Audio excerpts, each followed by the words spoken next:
تو حضرت علی رضی اللہ تعالیٰ عنہ کے ساتھ تھے. حضرت علی رضی اللہ تعالیٰ عنہ سے کہا کہ اے علی، آج رات ہجرت کر کے چلا جاؤں گا، لیکن آج آپ نے میرے بستر پر سونا ہے.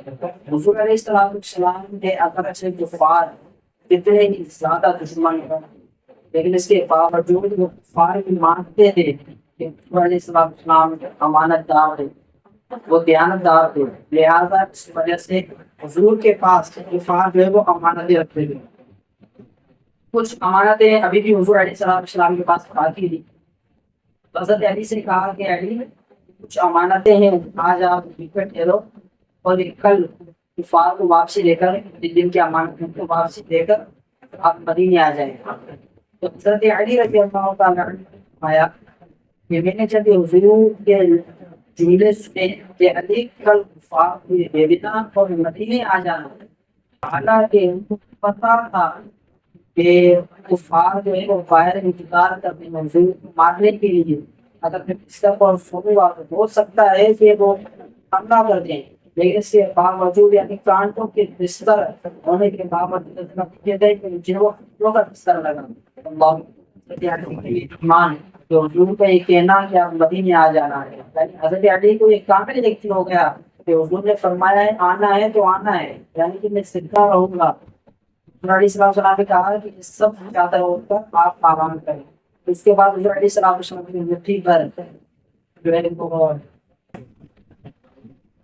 مٹھی پر ریت اٹھائی اور سورہ یاسین کی ابتدائی آیتیں پڑھ کر کفار کے سروں پر ڈالتے گئے. وہ مٹی کفار کے سروں پر ڈالتے ہوئے نکل گئے اور دور سے ایک شخص آپ کو یہ دیکھ رہا تھا اور قریب جب آیا کہنے لگا تم کس لیے کھڑے ہو؟ کفار نے کہا تو محمد کے کھڑے ہیں.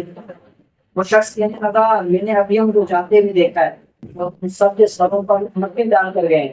جب کفار نے سنا تو اپنے سروں پر ہاتھ مارا اور دیکھا کہ واقعی سب کے سروں پر مٹی. جب نکلے تو مقام میں عزورہ کے پاس آپ چلے گئے جہاں کے بات ہو کہ وہاں ملنا ہے. وہاں چلے گئے تو آپ مکے سے گرنے لگے. مکہ سے مسافر لوگ، شہر مکہ بہت معزز شہر ہے. اگر میرے میں آسانی میں تیرے اندر سکونت اختیار کرتا.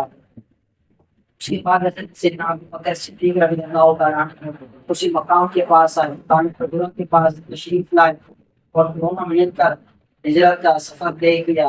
چلتے چلتے علیہ السلام کے پاؤں میں برف زخمی ہو گئے، منہ مبارک نکلنے لگا.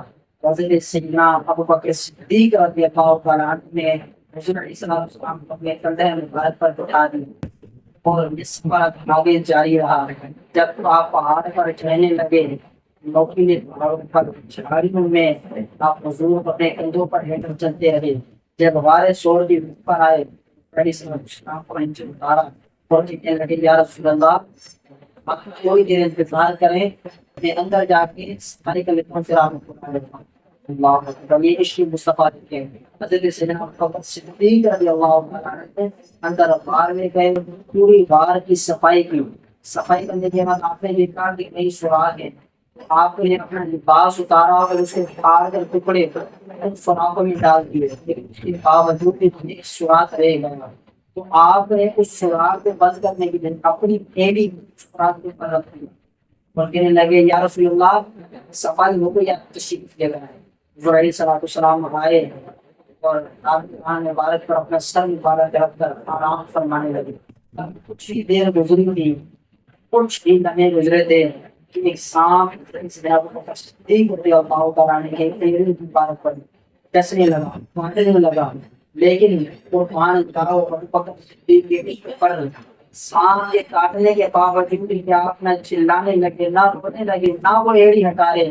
اس خوف کی بنا پر اگر میں اپنا پاؤں ہلاؤں گا تو حضور کی نیند میں خلل آئے گا. اللہ اکبر. حضور کی نیند پر اپنی جان کو باندھ کرنے کے لیے صدیق تیار ہو گئے.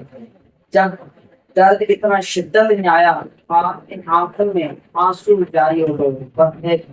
آنسو چہرے میں مبارک پر جا کے گرا اور حضور علیہ السلام کے نام پہ کہنے لگے ابو بکر صدیق کیا ہو گیا، کیا ماجرا ہے؟ اسے تو سیدنا ابو بکر صدیق نے لگے یا رسول اللہ مجھے سانپ نے کاٹا ہے، اللہ اکبر۔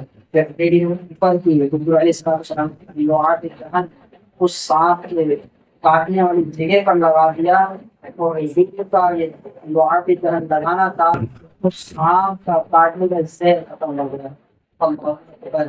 اور اسی دوران حضرت سیدنا علی رضی اللہ تعالیٰ عنہ بستر پر جب آپ آرام فرما رہے تھے صبح ہوئی تو کفار اندر حملے ہی بھی آئے، لیکن آپ نے دیکھا کہ بستر پر حضرت علی سے بات چیت کی، پوچھا کہ کہاں ہے، حضرت علی کو چھوڑ دیا۔ اس کے بعد کفار کے حضور علیہ السلام کو